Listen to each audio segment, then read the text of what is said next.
é que pode, né? Uma pessoa com um trabalho comum, vinda de uma família humilde, com só o ensino básico, como essa pessoa consegue, em segredo, juntar uma fortuna de milhões de dólares?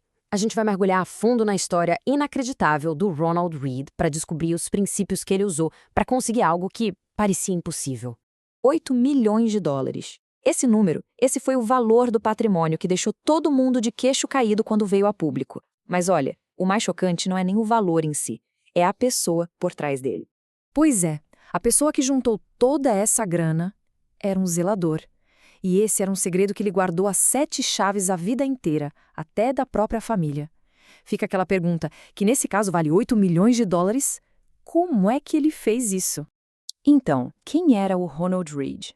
Bom, ele era uma pessoa comum, trabalhou a vida toda como frentista, como zelador, com um salário bem modesto. Para se ter uma ideia, lá pelos anos 2000, ele ganhava uns 800 dólares por mês. Veio de família pobre, não teve chance de estudar muito. A história toda só apareceu mesmo depois que ele faleceu, em 2014. Foi aí que todo mundo descobriu a disciplina financeira inacreditável que ele tinha. Ok, vamos começar a desvendar esse mistério. E a primeira parte do segredo do Ronald não tem nada a ver com estratégias de investimento mirabolantes, não. Pelo contrário, é uma fórmula super básica que, na verdade, qualquer pessoa pode usar.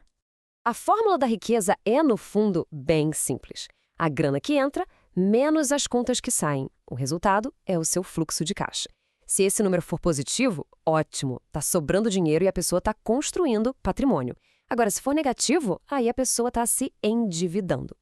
Parece óbvio, né? Mas o Ronald Read dominou essa conta como ninguém. E tem uma frase do Morgan Housel, que escreveu o livro A Psicologia Financeira, que resume isso perfeitamente. A verdadeira riqueza está na quantia de dinheiro que se consegue guardar, não naquilo que se gasta. E era exatamente essa filosofia do Ronald. Não importava se ele ganhava pouco, o que importava de verdade é que ele sempre dava um jeito de guardar uma parte para ele, com consistência.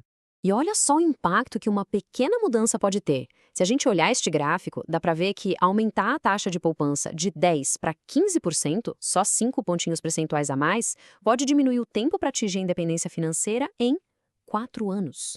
4 anos inteiros. É o poder da consistência na prática.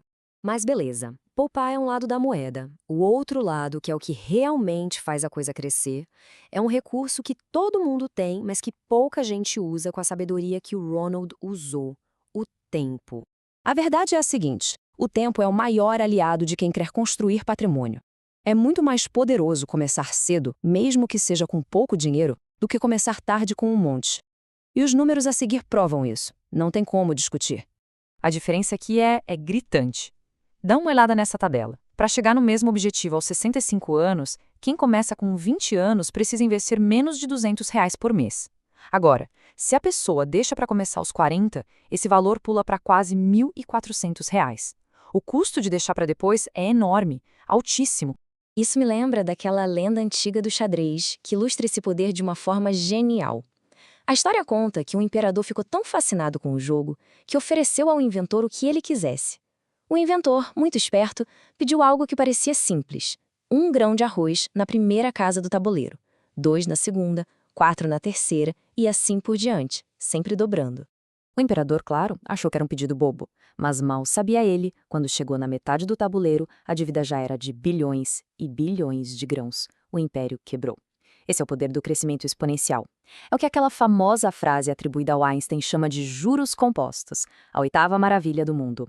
O Ronald Read entendeu isso perfeitamente. Ele simplesmente deixou o dinheiro dele trabalhar e se multiplicar por décadas. Certo, então a gente já tem a poupança e o tempo. São os 2 ingredientes principais. Mas tem como acelerar esse processo? Como colocar mais gasolina nesse motor para ele andar mais rápido? Basicamente, existem 2 alavancas para mexer aqui. A primeira é cortar despesas. É super importante, claro, mas tem um limite, né? Ninguém consegue cortar os gastos até chegar no zero. Já a segunda alavanca, que é aumentar a renda, essa não tem limite, e é aí que o jogo vira de verdade. E olha que interessante, os estudos mostram que a grande maioria dos milionários construiu a própria fortuna. E o mais importante, eles costumam ter várias fontes de renda, entre 3 e 7.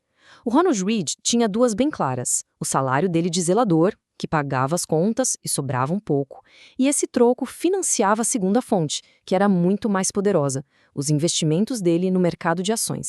E isso nos leva à estratégia de investimento dele. E aqui, atenção, Ronald não era um especulador, ele era um investidor. São coisas bem diferentes. Ele não ficava tentando ganhar dinheiro rápido olhando gráficos subindo e descendo. Não. Ele estudava as empresas, entendia o negócio, focava no longo prazo e agia com uma paciência e disciplina de monge.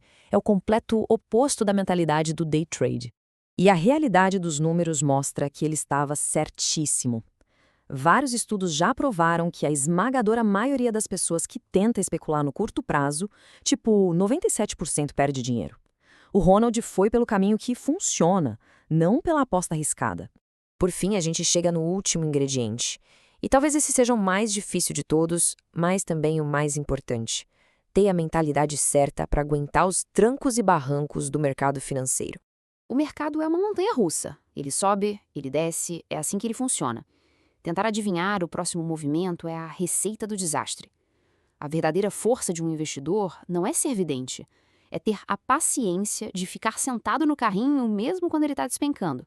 E olha, tempestade é o que não faltou na vida do Ronald Read como investidor.